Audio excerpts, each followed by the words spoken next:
If you're doing more for your wife than ever, but getting less sex than ever, this episode is going to make you very uncomfortable because today I'm going to show you why the very things you think are keeping your marriage together are the same things killing her attraction for you.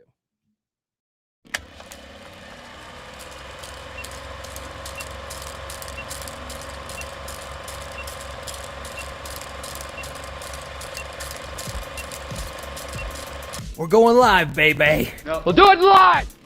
You're listening to the premier podcast for men who want to not only be better with women, but want to be better men in general. This is the Come On Man podcast. And here's your host, Paul Bauer. Paul Bauer. Paul Bauer. Paul Bauer. Paul Bauer. Paul Bauer. Paul Bauer. He is a certified master life coach and NLP practitioner. It's true. It's damn true. Happy Monday, guys. Let's kick this week off right, shall we? If you guys are new to the channel, my name is Paul Bauer. I help men level up and get better with women. And the funny thing about doing that is it tends to make us better men in all areas of our lives. Now, most married men here are doing more than ever. More chores, more effort, more patience. Yet the bedroom keeps getting colder. There's a reason this keeps happening to guys who think they're doing everything right. And in this episode, you're going to see why being reliable and always available slowly drains sexual interest in long-term relationships. So stick with me till the end because this will change how you look at what is really going on in your marriage.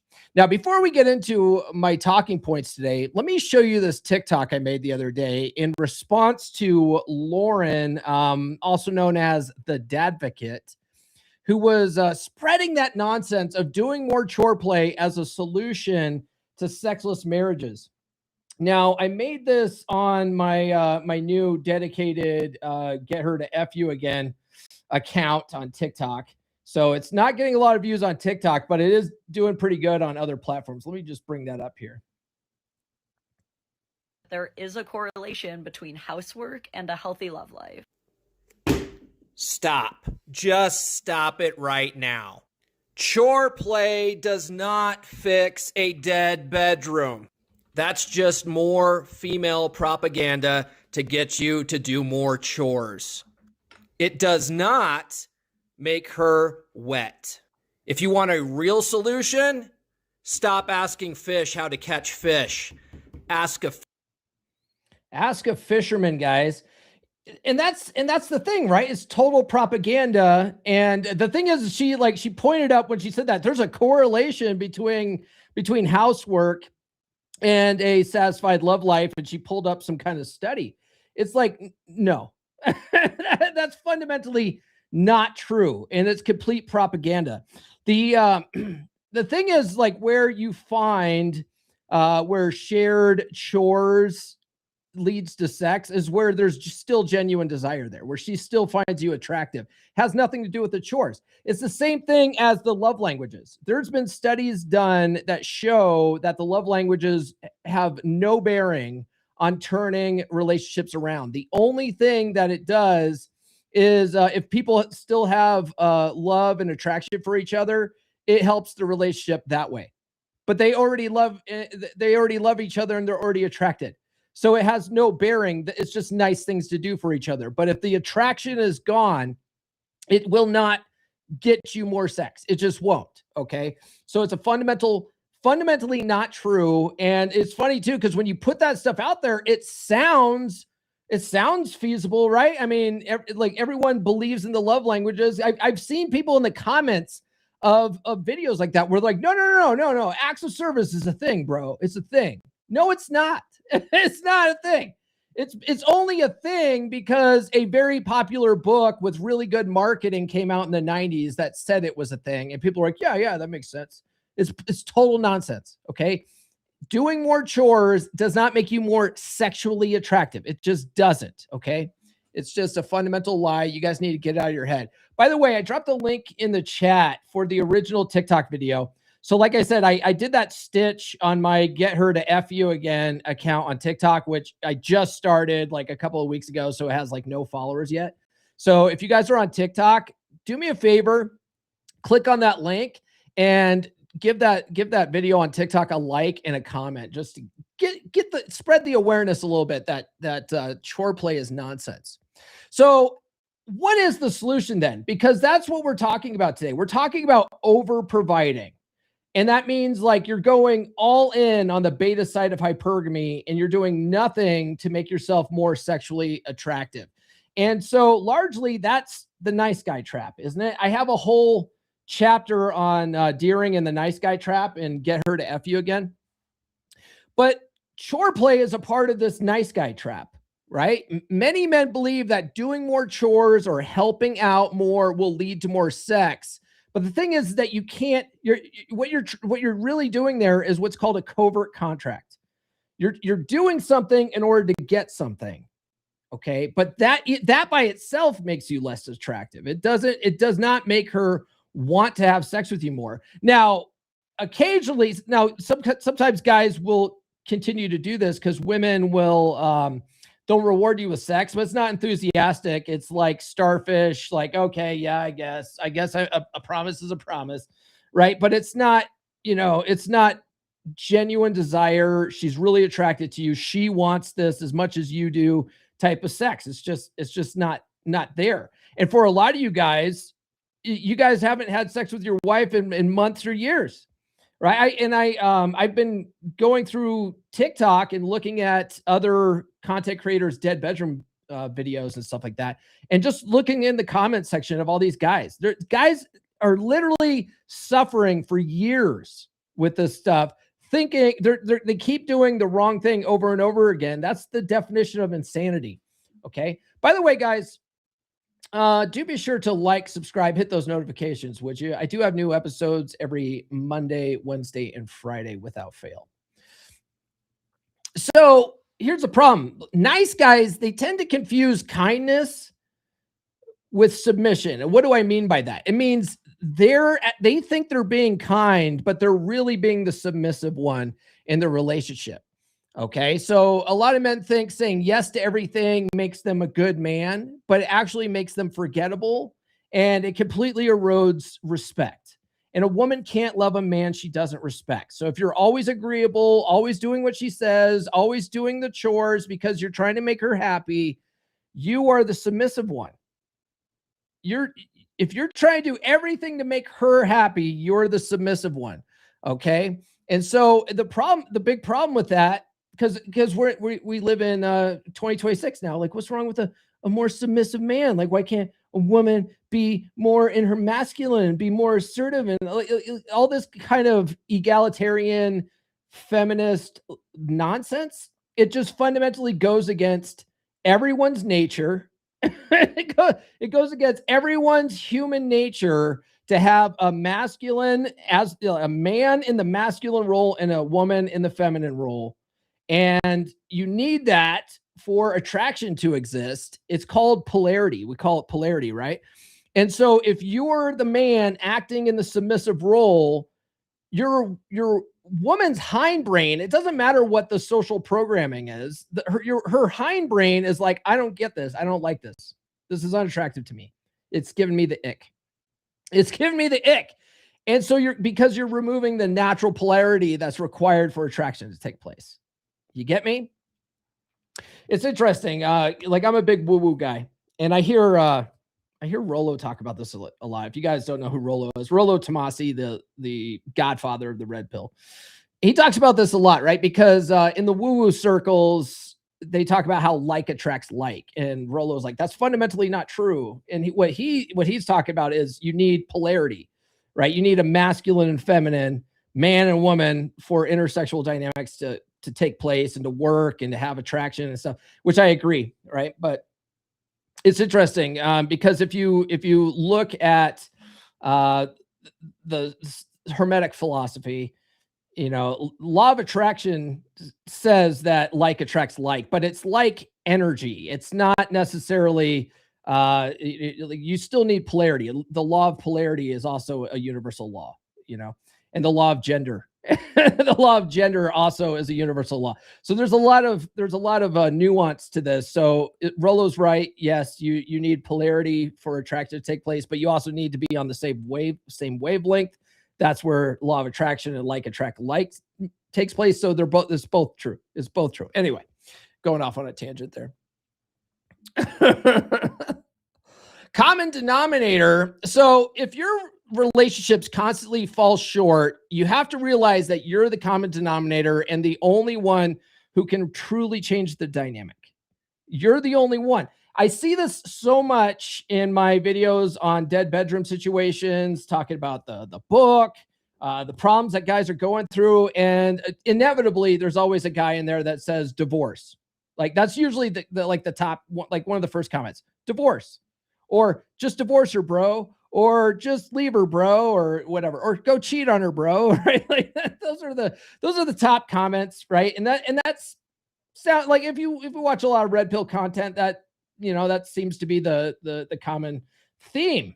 The problem is, I didn't even realize this until after I got into the red pill space, right? It was when I was studying this stuff and trying to figure out what I was doing wrong in all my previous relationships that I realized that I was the common denominator. Yeah, my ex-wife acted shitty, and yeah, red pill chick acted shitty, and a lot of the chicks I was spinning plates with, they acted shitty. Sure, right? But in all of those situations, I was still me, And so what I often say to people like that say, oh, just divorce her, bro, just divorce her. It's like, divorce is kicking the can down the road.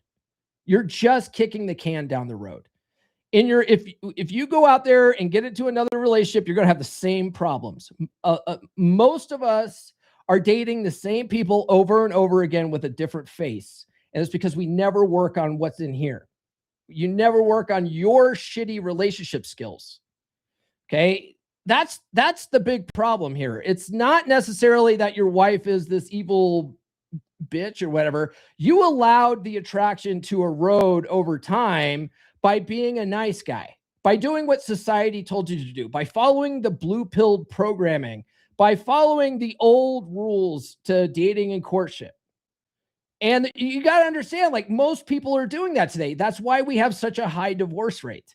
It's because most people are following the old playbook. That just doesn't work. It just doesn't fundamentally work, right? So, okay, so you have the old wiring up here. You've got to change you, or else you're just going to keep getting the same results. Okay. Now, you might find that leveling yourself up, you're doing all the red pill stuff right, and your wife is still not getting on board. Well, then, okay. Well, now you've done the work on yourself. You know how to handle shit tests. You know how to run game and all that kind of stuff. Now you're better equipped. But if most guys are just dumping their wife and then just going, oh, well, she was the problem, And I thought the same thing when I got divorced. I was like, oh, good. Well, now my problems are solved. That bitch is out of my life, which is not true. She's still in my life. I still have to pay her every month. I went on Saturday to my son had a school event. He was in a Knowledge Bowl tournament. And I went to the Knowledge Bowl tournament. My fucking ex-wife is there. Like, you don't escape these bitches by just divorcing. Okay. That's all I'm saying. It's not necessarily the best plan. It's not necessarily. You're still the common denominator. If you don't work on your shitty relationship skills, you're going to have the same problems down the road. Okay. Now, here's the thing. Betatization and predictability.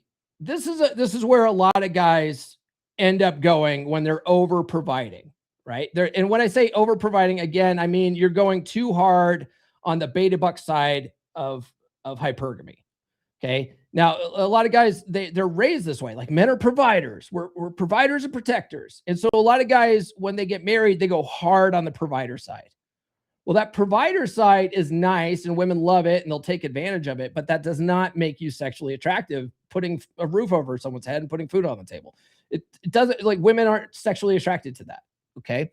So most guys go really hard on that and they become predictable. And when you're predictable, it means you're boring. And you could be anything to a woman, but you can't be boring. Okay. If your wife knows what you're going to do, what you're going to think, what you're going to say, if she knows your schedule and your timing better than you, if she can guess your very next move because you're the same guy every day doing the same shit, that's going to kill attraction.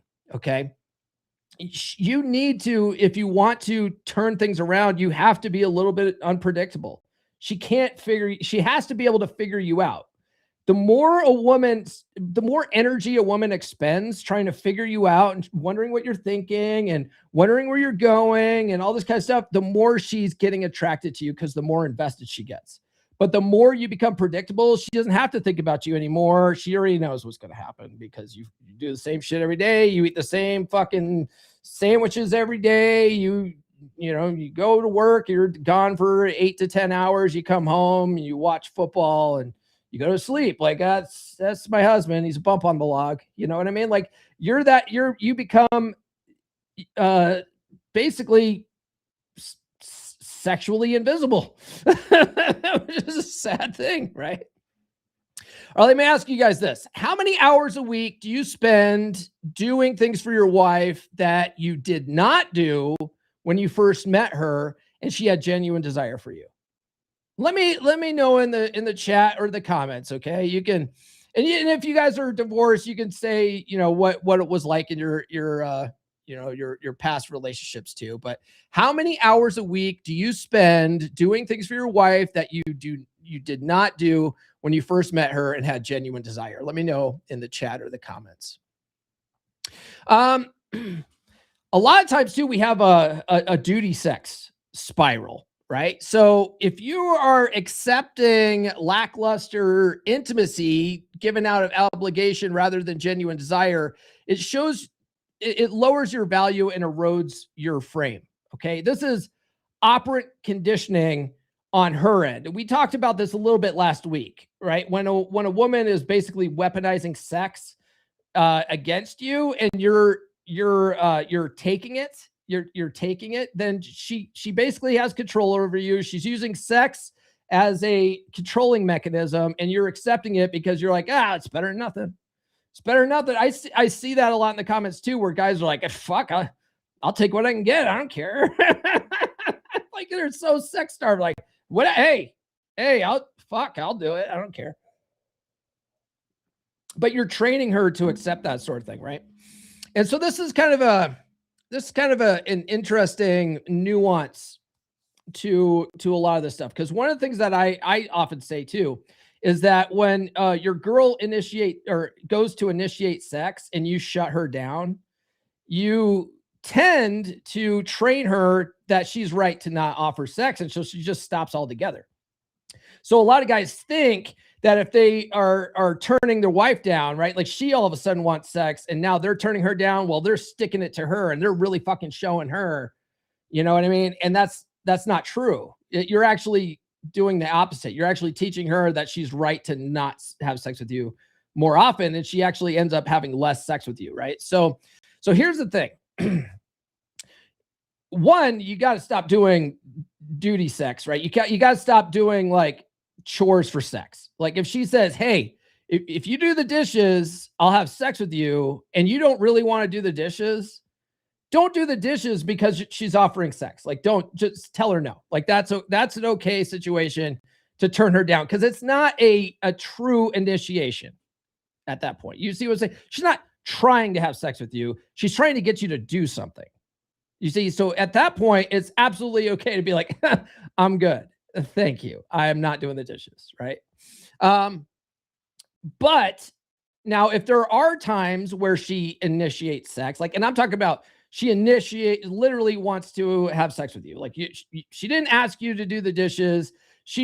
Now she's feeling a little frisky for whatever reason. And she's waiting in bed in her lingerie and she hasn't had sex with you in a long time. And you're mad at her that she's been rejecting you this whole time.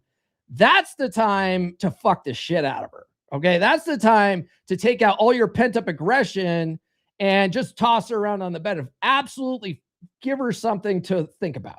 Okay. That's how you handle that situation. Okay. Do you see the difference there though?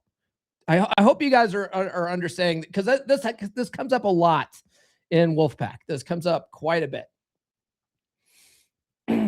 So why does over providing kill attraction? Well, it kind of goes back to being a boring guy, but you end up becoming really complacent. You become really complacent, and that's a big problem that I found that I was running into in my my marriage and when I was with Red Pill Chick, was that I basically got to a point where I thought I had her. I thought I I don't have to do anything anymore. We're already committed in a relationship. Like, what else is there to do? Like, all the heavy lifting's done after the dating phase, right? And so most guys get this way. They get complacent. They think it starts looking like the relationship is stable. You know what I mean?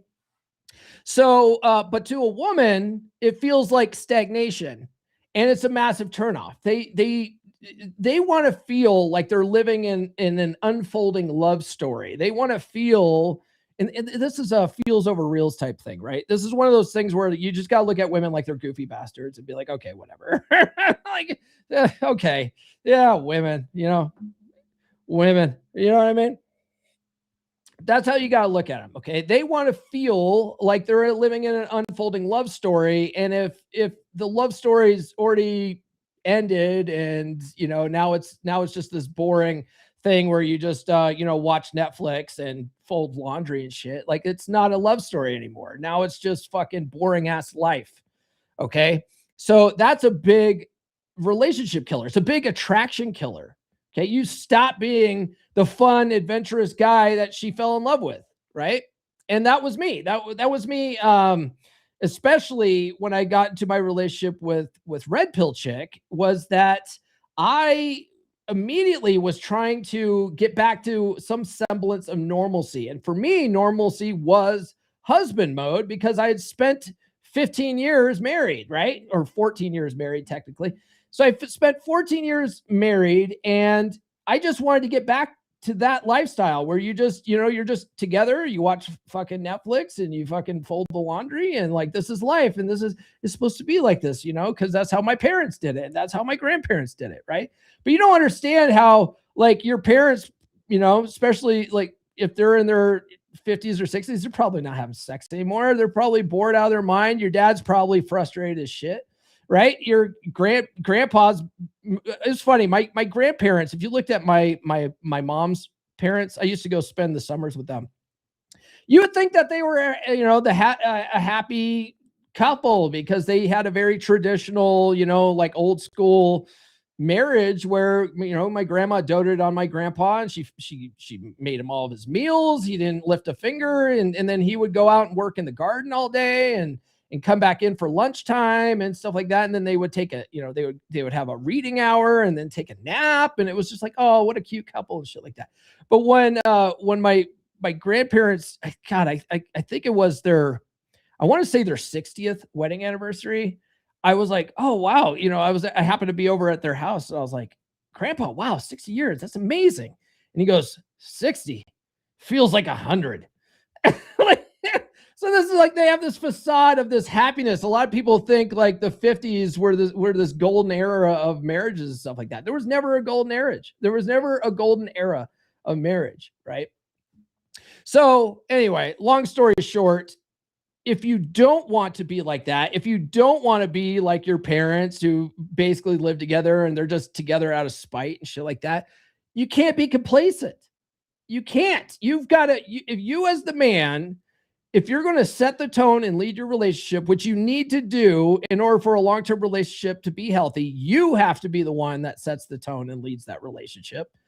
If that also means that you have to be the guy, the idea guy that keeps things spicy and interesting. You got to be the guy that's always seducing your girl. Always be seducing. ABS, always be seducing. Okay. I talk about that in my first book. Always be seducing is what I talk about in here. If you're not doing that shit anymore, you're going to end up in a lackluster a lackluster bedroom experience in your relationship, and then you're going to wonder what the fuck happened. You know what I mean?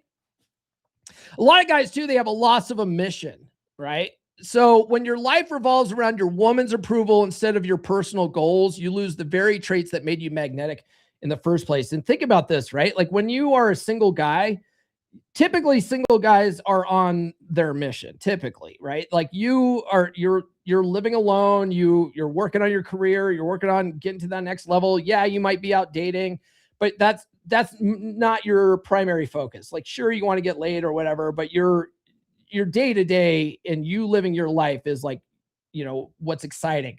And then when a woman comes into a man's life, a lot of men fucking give up everything and they make it all about her.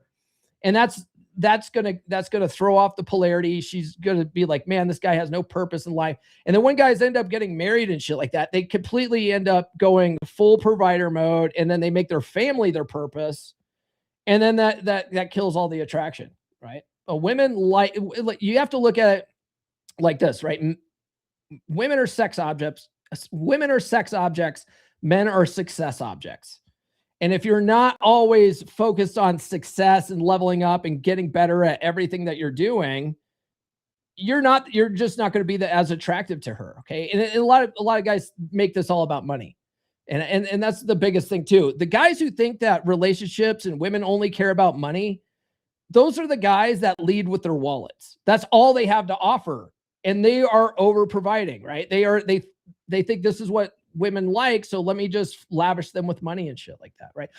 I was at Walmart Saturday. I was at Walmart Saturday doing my grocery shopping, and I was over in the customer service area pulling cash out of the ATM, and this guy wanted to send like a money order or send like some gift card somewhere or whatever. And the lady straight up asked him, she goes, are you sure you're not being scammed right now? Like you're not trying to send money to some chick on the other side of the country? I was like, oh God. Because there's dumbass guys out there that are doing that shit, right? They got these chicks that they think that they're impressing, and they're sending all their money over there, and these people are just swindling them. Probably not even chicks. They're probably freaking Nigerian scammers or something like that. But anyway, getting back on topic, mission. A lot of guys, they have a loss of mission. They make their wife their mission. They make their family their mission, and they stop leveling up in life. When I'm doing a lot of one-on-one dead bedroom coaching, a lot of the guys that come to me, that's what they've done. They've basically gotten to a comfortable place in their career where they stop leveling up. I had two guys that I was working with where their wives surpassed them career-wise, and that's when attraction started eroding. And a lot of guys will go, oh yeah, see, it's about money. It's not about money. It's about a lack of ambition. Okay. It's the traits that a man has that typically allows him to acquire money that women find attractive. It's not the money itself. The money is just a bonus. Okay. So when you have that lack of drive and ambition because you're not pursuing your purpose, women really start to lose attraction for you, and they start looking for a better horse to bet on. You know what I mean? By the way, guys, I've had this up here the whole time. This is my book on fixing a dead bedroom and really going in depth on some of the stuff that I talk about on the podcast.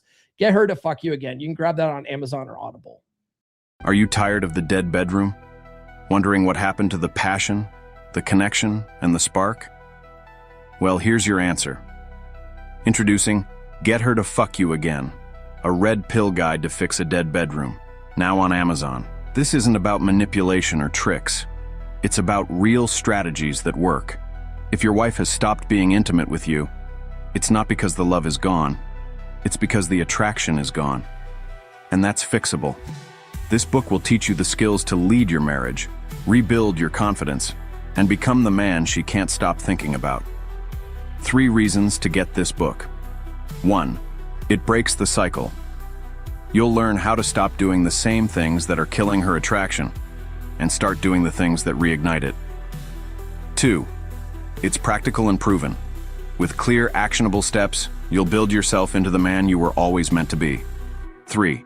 It works for men like you. Paul Bauer has helped hundreds of men just like you fix their dead bedrooms. And now, it's your turn. Don't let another day go by feeling frustrated and disconnected. Go to Amazon right now and buy Get Her to Fuck You Again.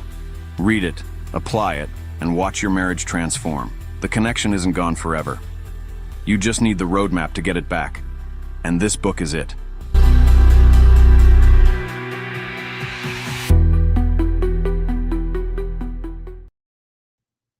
Yes, indeed. Wade Emery is in the house. He says, good morning. Handsome Pete says, hi from Canada. Hey, Pete, I didn't know you were a Canuck. I didn't know that. Anyway, what's the weather like up there, man? Hey, Kamal's in the house. He says, hi, Wade. He says, hey to you in Canada.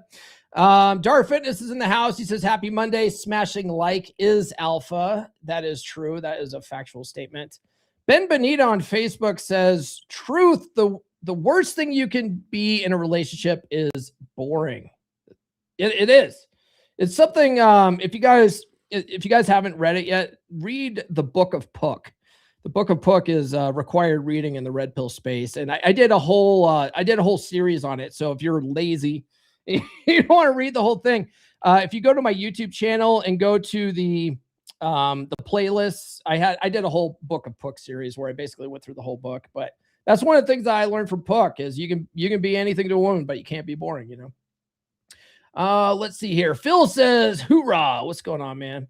All right, cool. Let's get back to this here. So a lot of you guys, when you do this, right, you're over providing, you're really hard on the beta provider side. You start focusing on your wife. You're doing everything to make her happy. And what ends up happening is you basically give up your leadership position and you let her lead or dictate the household pace. And when you do that, you force her into a masculine role that she instinctively resents. She doesn't like, she might think that she wants to be the leader, but when she gets in that position, she's like, her hindbrain is going to be like, this is unnatural to me.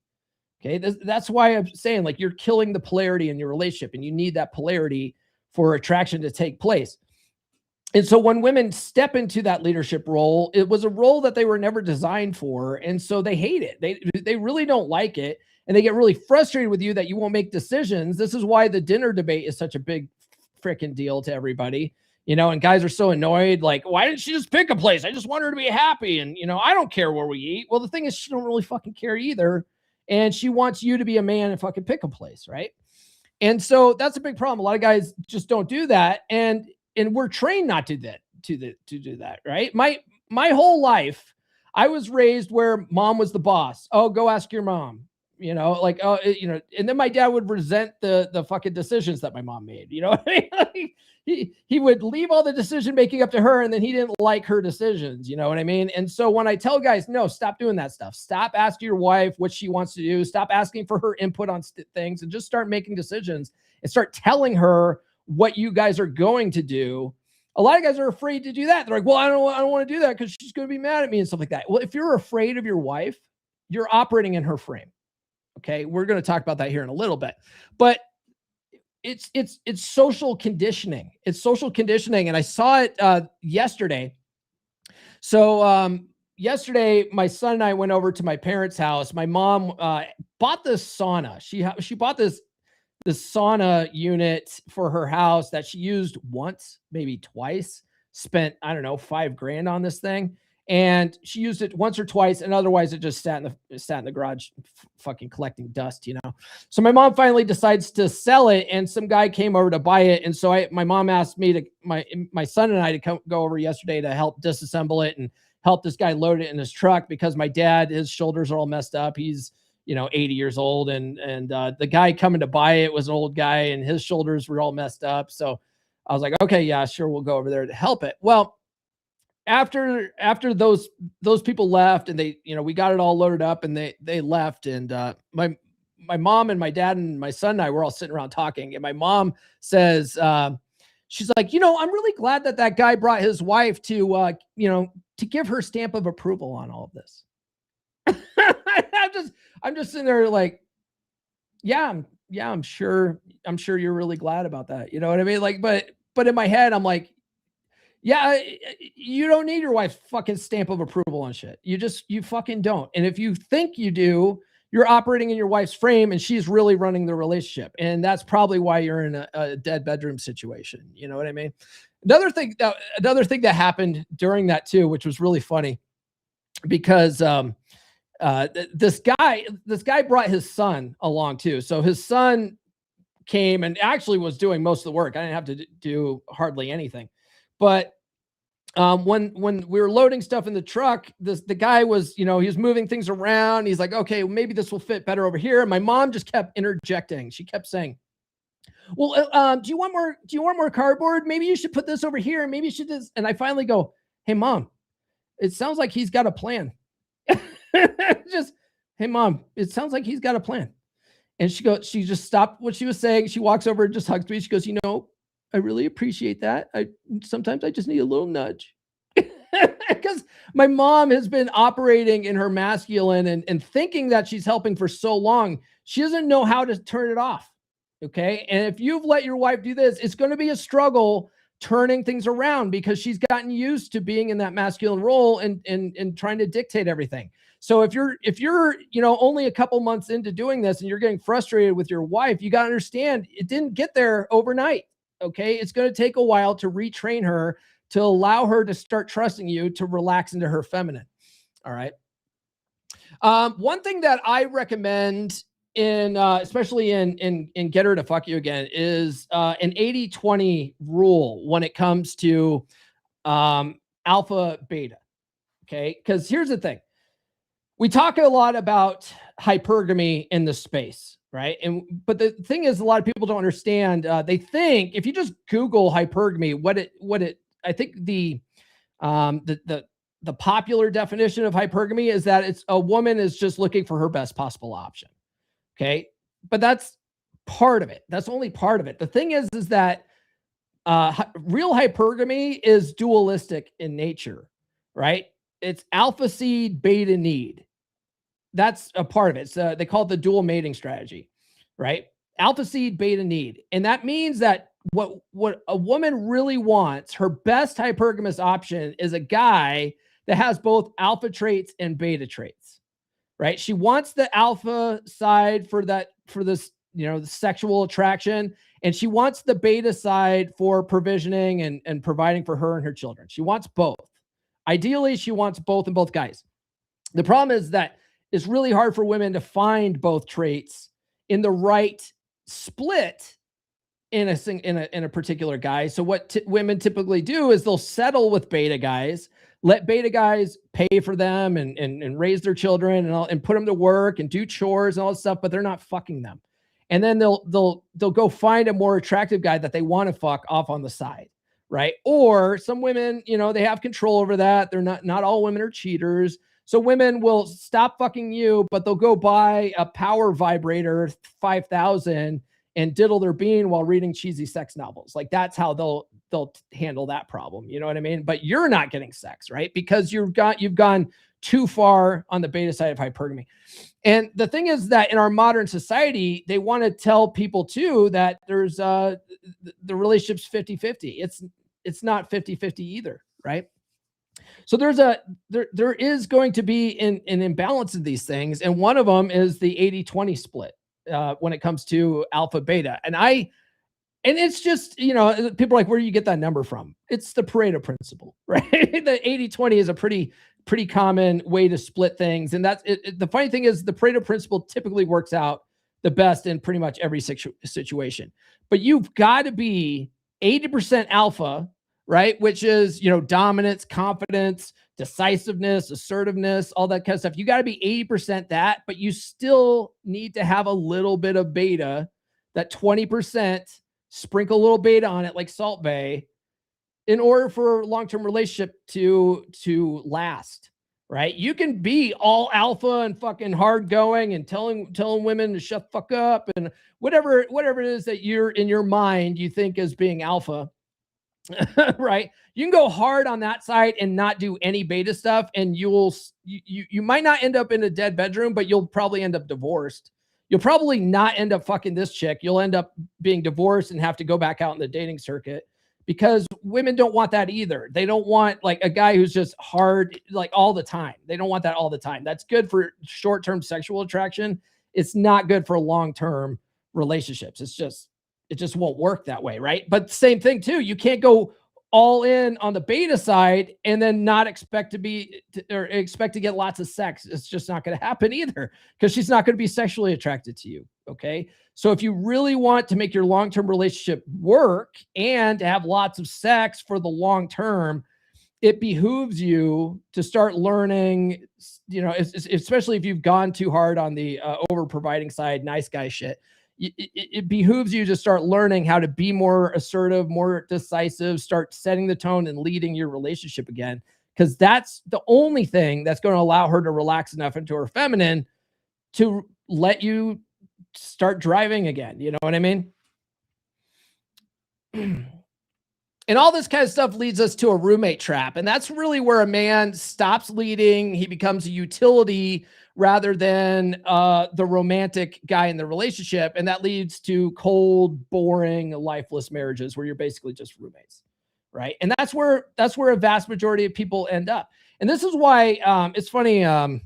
Paul Benjamin from Apex Mindset, a good friend of mine, he did an episode a couple of weeks ago about just the abysmal success rate of marriage, right? And it really is a skill issue. It's not a problem with marriage itself, right? Now, there are problems with the modern institution of marriage, the state-ran institution of marriage. There's lots of problems with that. Like, there's no disputing that, right? The laws are fundamentally unfavorable towards men. It makes little sense for men to get the government involved in their relationships anymore, right?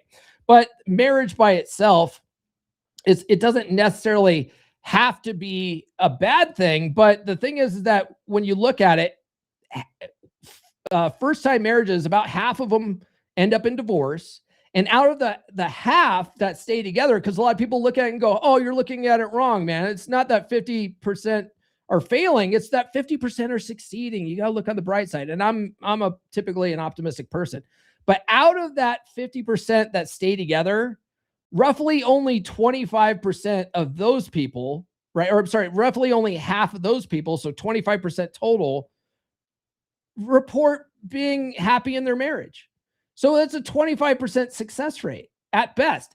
And then I think Paul Benjamin went on to that, and he also added on top of that the reported sexual satisfaction rate in marriages, and it's even lower, right? Especially from women. Women are really, it's widely known that a lot of women are very sexually frustrated. They are not getting their being diddled properly, which is one of the reasons why I'm writing my my next book, which I'm hoping to drop in June here. It's called Dick Her Down Right.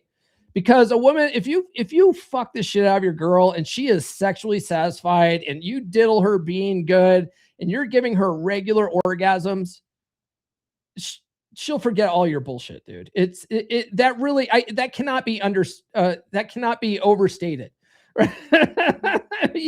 I don't know how to get that through you guys' head. It behooves you to learn how to diddle those beans, okay?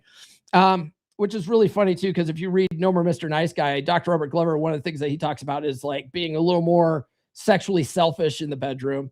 And I think that's actually a good thing in the beginning, at least for guys, especially when they've gone too hard down the nice guy road, and they're doing everything to try to make their wife happy. A lot of times they will over focus on a woman's sexual satisfaction in the bedroom to the point where the woman gets self-conscious because they're like, he's not going to quit until he thinks that I'm sexually satisfied. And that puts them in a position where they have to perform, and then they get anxiety about it. Women are always up in their heads about this shit, right? So if your whole thing is about, I want to make sure you're squirting and shit. Like there's a lot of guys that are, I've got to make her squirt. If she doesn't squirt, it's not a fucking real orgasm, which is fucking stupid. They get overly concerned with her orgasm, and then she's turned off, right? So you can't do that. You've got to be able to be sexually selfish and just not give a shit about that for a while to get over that. But then once you do get over that, then it does behoove you to learn how to get her in the right positions, how to do things to make sure that she is sexually satisfied without making it all about making her sexually satisfied. Because that's not what does it. Okay. You'll have to read the book. I'm going to, there's a lot of fucking bells and whistles that go into all that. Okay. I can't make that a 30-second soundbite. All right. By the way, guys, Brother Kamal here sent a $5.99 super chat. I am sending the super chat since I'm a beta provider. I'm gonna give him this one here. You're weak as shit and call yourself an alpha. Like, get fucked. You're being a beta provider right now. Get fucked, dude. Just kidding. Hey guys, by the way, be like Brother Kamal and send a super chat. That helps support the show more than anything else. All right, so how to start turning this shit around? Well, you got to reclaim your frame. Okay, a lot of this stuff is it really comes down to you're operating in your wife's frame, and you've got to start operating in your frame and getting your wife to enter your frame. Okay, that's how you start turning things around.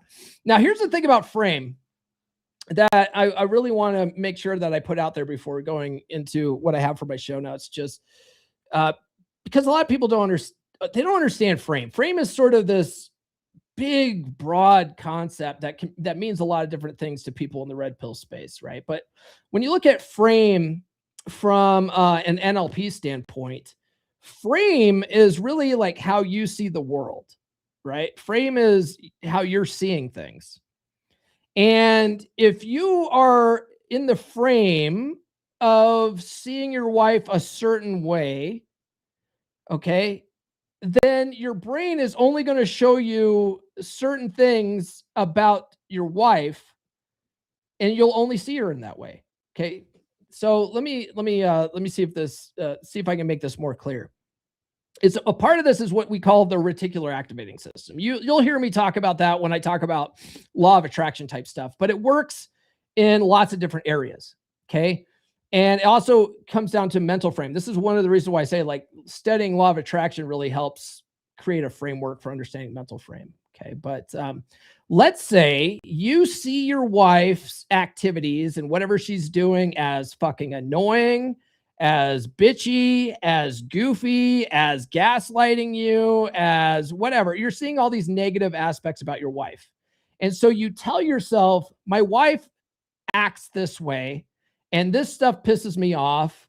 And you basically what you're ending up doing is you're training your mind to focus in on all the negative shit that your wife's doing. So you have this negative frame of your wife. Okay. If you reframe, we call this reframe in NLP, which means to look at things from a different point of view. If you start looking at all the positive things that your wife does, she's very caring, she's very nurturing, she wants to spend time with me. She gets jealous of other girls, all this kind of stuff, because she must be worried about losing me and all this kind of stuff. If she thinks I'm a great dad, whatever, right? You see all the more positive things and you start looking at all the things that she does for you. This is one of the reasons why gratitude practice is helpful, right? Because it helps you reframe things into a positive light. If you start looking at all the positive things and focusing on all the positive things that your wife's doing, the funny thing is your brain will literally stop showing you the negative shit that she's doing. And to you, your reality would be that she's only doing positive things. But right now, you're seeing her from a negative frame. And so every little negative thing she does stands out to you and just reinforces your belief about her being a negative person. Okay. This is why when you change the way you look at things, the things that you look at change. It's not magic. It's your reticular activating system. Okay. We get what we focus on in life. So if you're focusing on negative shit that your wife is doing, you're only going to see negative shit that your wife's doing, and it's going to piss you off. Okay. But if you reframe that and only focus on the positive shit she's doing, and you really are grateful for the positive shit that she's doing, you'll stop seeing the negative stuff. You go, God, my wife's actually pretty fucking awesome. My wife's fucking great. She does all this stuff for me. This is amazing. Right. It's just all you're doing is reframing how you look at your wife. Okay. That is a part of frame. All right. Going back into it, going back to my notes here. Frame's not ego, it's discipline. So a big part of maintaining your frame means managing your own emotions and staying focused on your mission, regardless of her emotional state. And so this is another another tool in the toolbox where we say, don't climb on your girl's emotional roller coaster. Don't own her emotions. Don't own her feelings with stuff. Okay. Because it's really easy to be, especially if she's being negative about something or she's crying about whatever, she's fucking whamming. It's really easy for men, because we're problem solvers, to get drawn into her bullshit and then want to solve things for her. Right. So it's one of the most freeing things to learn, is that you don't have to solve her problems and you don't have to own her emotions. She can feel however she's going to feel. And when you stop owning that shit and you let her do whatever, and you're just like, all right, cool. Well, come talk to me when you're chill. You'll find that she respects you more, because you're not climbing on her emotional roller coaster. You are being the solid guy in the relationship that still has his feet on the ground. And that's your job as the man. And that will make her more attracted to you, because now you're operating in your masculine and you're not hopping into her fucking feminine emotional nonsense. Right. So you got to learn how to do that. Another big tool in the toolbox is you got to stop deering. You'll hear me talk about it all the time. You got to stop deering. And if you guys are in wolf pack at all, you guys, a lot of guys that drop their field reports, their relationship field reports, a big problem that they have is that they're still deering. They're still doing that. What is deering? It's defend, explain, excuse, rationalize your actions, right? So let's say your wife comes to you bitching and complaining about something that you did or didn't do. Our gut instinct is to try to correct them, right? We've got to, no, you are incorrect. This is why I did this. This is why this is right. This is why, whatever. Any kind of justification of your actions actually puts her at a higher position than you, which kills the polarity in the relationship. She wants to see you as above her as the leader of the relationship. The leader of the relationship doesn't have to fucking explain himself to the peasants. Okay. The king does not have to explain himself to the subjects. She needs to see you that way. But if you're constantly explaining yourself, defending your actions, justifying why you're doing what you're doing, she's losing respect for you, because you're making her the judge of your actions, right? So you got to stop doing that. You got to just, hey, I did what I did, and I made a decision, and that's it, right? Like you don't have to explain why you do what you do, and she can be mad, and this is where you don't climb on her emotional roller coaster. Let her be mad about whatever it is that you decide to do. What you'll find is that the more you do that, and the more everything turns out right, because you're the man and everything you do is right. Like, come on, right? Even if it isn't right, like you could correct it, that, right? You could change direction if you need to. It's not a big deal. But the more you do that, the more you take charge, the more you take the decision-making off her plate, the more she relaxes into her feminine and she lets you drive the ship, And one of the things that I was talking with Robin Avis on the Robin Avis Ramble podcast. They had me on a couple months ago. They're a smaller podcasts. You probably haven't heard of them, but they're good people. They had me on. One of the things that Avis said was, she goes, I love when he makes decisions. I love it because, one, I don't have to think about things. And two, if he makes the wrong decision, it's not my fault, right? Like that's how, because women don't like accountability, right? So what you'll find is when you are the guy that makes decisions, women love it because they're like, oh, I don't have to worry about this stuff. And if he's wrong, it's his fault. It's not my fault. Like women, that's how women think, right? So fucking just own that shit and she'll love you for it. Now, one thing, so this kind of, the next thing here is reward good behavior and punish bad behavior. So this goes back to what we were saying before about not accepting duty sex, right? So this is what gets guys confused because they think that her offering any kind of sex after they've been rejected for so long is somehow rewarding bad behavior. And it's not. You actually want her to have sex, right? So if she's legitimately initiating sex, she's not, offering ultimatums or offering deals, right? If you do the dishes, I'll fuck you or whatever. If she's legit trying to have sex with you, that's rewarding good behavior because you want more of that, right? You want to reward the behavior that you want more of, and you want to punish the behavior you want less of, right? So that's really what it comes down to. So if you don't want her trying to, do covert contracts by like, I mean, that's pretty, not really technically a covert contract, but most women don't make good on this shit, right? If she says, do the dishes and I'll have sex with you, and then you do the dishes, most women won't have sex with you because you did the dishes. That's the shit test there. They'll be like, oh, he did what I told him to do. Fucking, he could be manipulated. I got the ick now. I don't want to have sex. Do you see how that works? So at that point, she wants you to say, no, I'm not doing fucking dishes. You see how that works? So there is some nuance here. You really got to look at it on a case-by-case basis. But in general, we want to reward good behavior and punish bad behavior. And most men are rewarding bad behavior with attention and drama. Instead, reward her sweet feminine behavior with your presence and affection. Okay. And if she's doing anything you don't like, the only tool we have in our modern society is removing your time and attention. That's really the only tool you have, because you can divorce her, but she's going to take half your shit, right? You could beat the shit out of her if you want, but you're going to end up in jail. You know what I mean? Because that's technically illegal. You can't give her the old backhand anymore. So when she's doing shit you don't like, you remove your time and attention. That's how you do that. That's operant conditioning. You can literally train women like you train dogs. And speaking of dogs, when would now be a good time to run with the wolves? Bear club? Not anymore.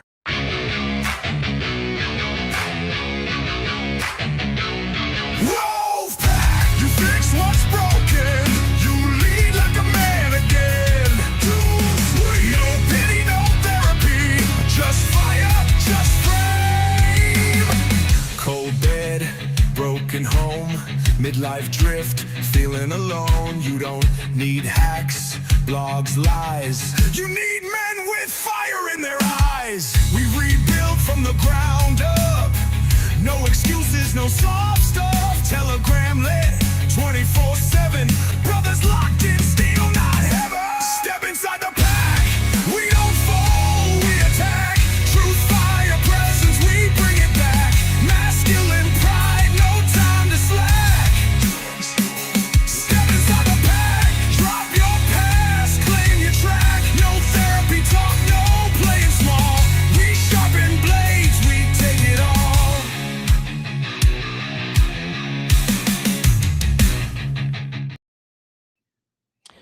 Guys, this Saturday, we're having our February pod class, our private pod class for Wolfpack members. I'd love to have you guys in there. If you guys go to wolf.comeonmanpod.com, you can join us. We are having another watch party. We're going to watch the movie Swingers. I don't know if you guys have seen that with Vince Vaughn and whoever the hell else is in that. But what I love about that movie is it's the ultimate breakup movie, in my opinion. It really shows guys at their absolute worst, at when their heart's broken, how fucking pathetic and simpy they can be, what not to do. And then it also shows like really cool pickup stuff and guys like going and flirting up girls and ask for numbers and how to be more attractive and stuff like that. It's such a fun movie, and it's totally the perfect movie to swap notes about. So if you guys want to join us for that, go to wolf.comeonmanpod.com before Saturday. There's a 7-day free trial. Join us, show up for the watch party. We'll all watch it together, and we'll point out little things of game, and it's fun. We did this 2 months ago with the movie GoldenEye, the James Bond GoldenEye, and the guys had such a blast. I was like, we got to do another watch party. So that's what we're doing this Saturday. Join the pack for that. God bless. I've been running my mouth too much. I'm going to try to get through these last ones quickly, so we're not taking up too much of your time here, but we're turning things around at this point, right? So this is really where, if you really want to turn things around, you're going to want to implement dread. You're going to want to implement dread game. Okay. And a lot of what dread is, a lot of guys think it's tricks and tactics to make your wife or your girlfriend jealous. And active dread really is. If you look at active dread, it's toxic as shit. It is tricks and tactics to try to instill competition anxiety, but it's artificial. A lot of it's artificial as hell, right? And so I'm not a big fan of active dread. I much prefer passive dread. Passive dread is where you are just leveling up and you're becoming more of an attractive guy, and other women are noticing this, and your wife happens to notice the other women noticing, and she's wondering where you're going all the time and all this kind of stuff. And a lot of it's really just about not being taken for granted, right? So you end up developing a controlled awareness of your own value when you practice dread.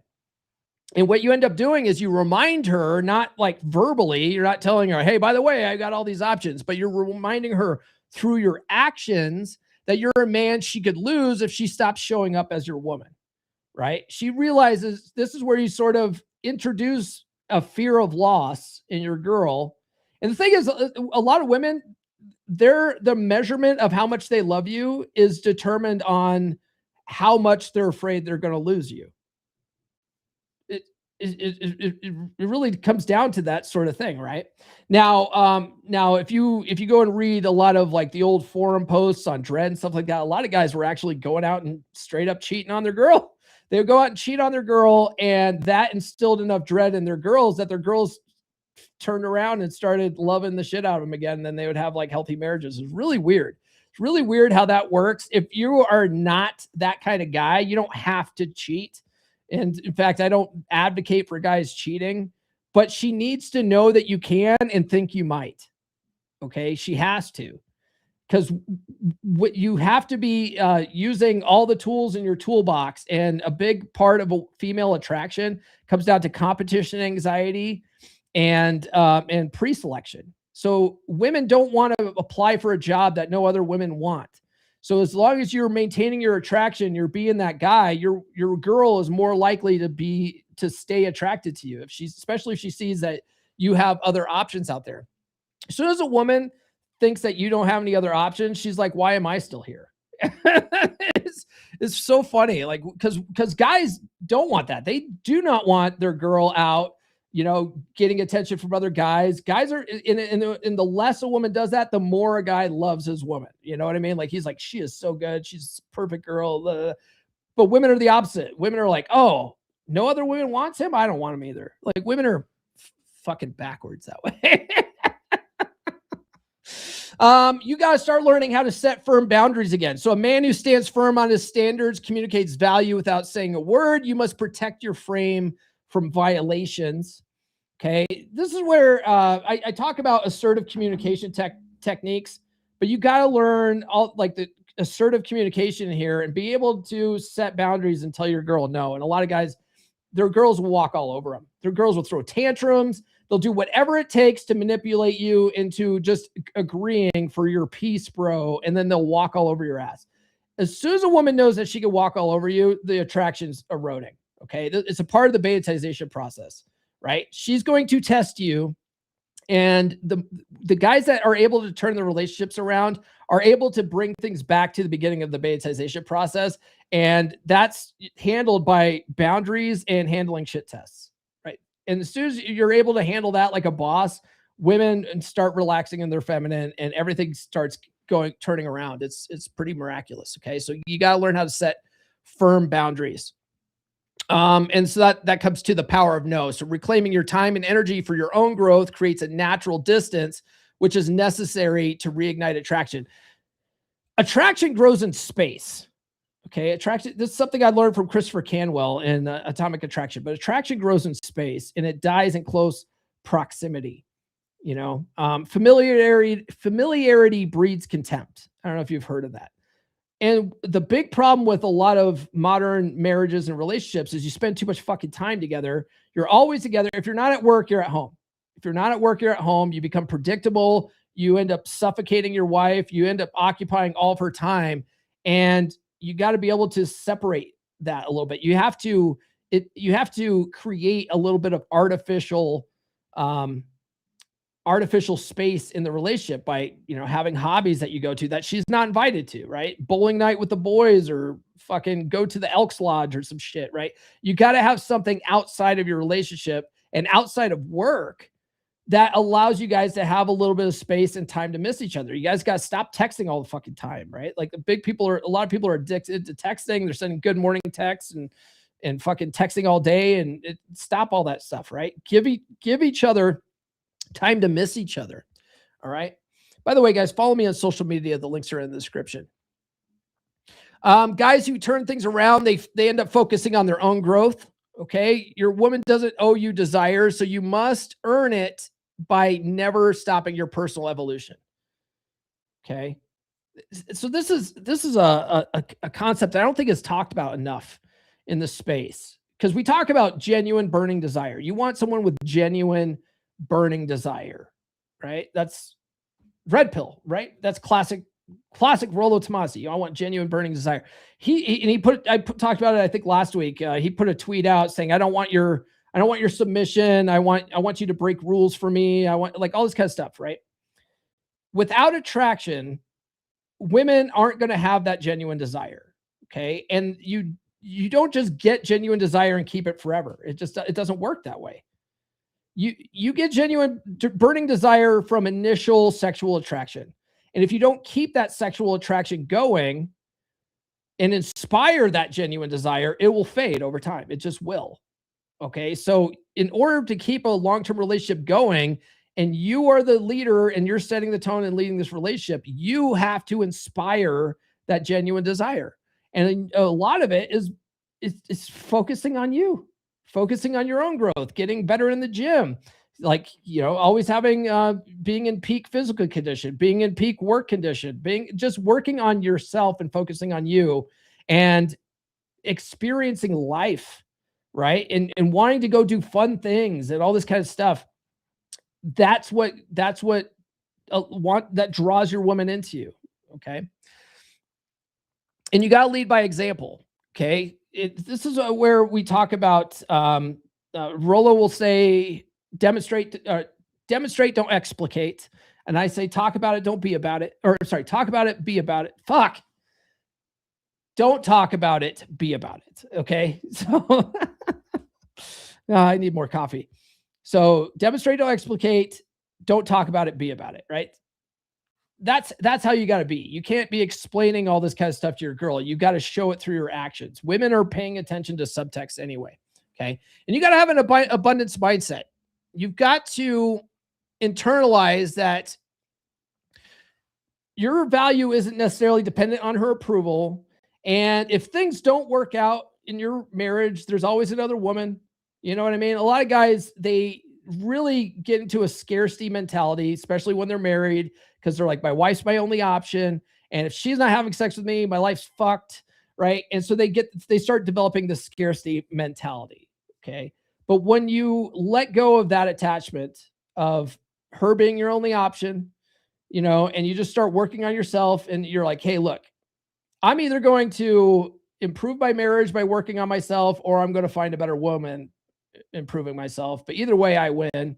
And you let go of all attachment to outcome, you're actually more likely, you're in a better position for your wife to come back around, right? But if you make her your only option, you're like, leaving's not even on the table, and I have to make this work. And if I do all this and she has to respond, and you make her the end goal, you have a scarcity mindset, and you're going to push her further away. It's really weird how that works. It's a total paradox, right? But you got to let go of that attachment to outcome and realize she's not your only option, and you're doing this for you.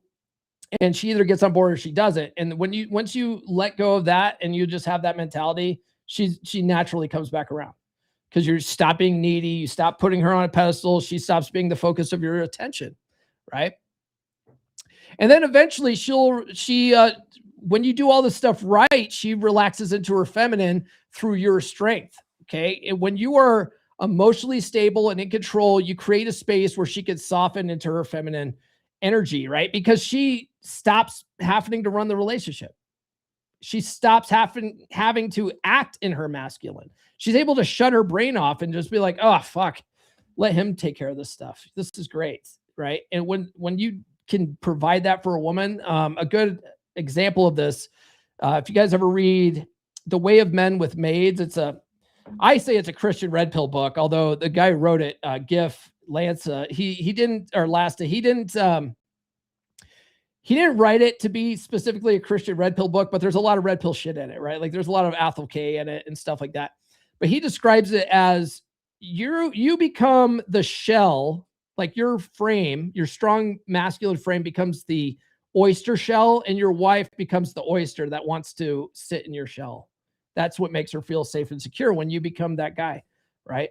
But it takes work, it takes effort, and if you've been, doing things with the old playbook for 20, 30, 40 years, you're not gonna undo that nice guy programming overnight. Okay, that's why I say you gotta read this stuff 10 to 15 times and do it on repeat and keep working at it, right? And then even once you get to the 10 to 15 time mark, you got to review this shit periodically, at least once a year, so that it stays fresh in your mind, so that you always keep those new neural pathways, fresh. Otherwise, you're going to fall back on the old neural pathways and you're going to start fucking things up again. Okay.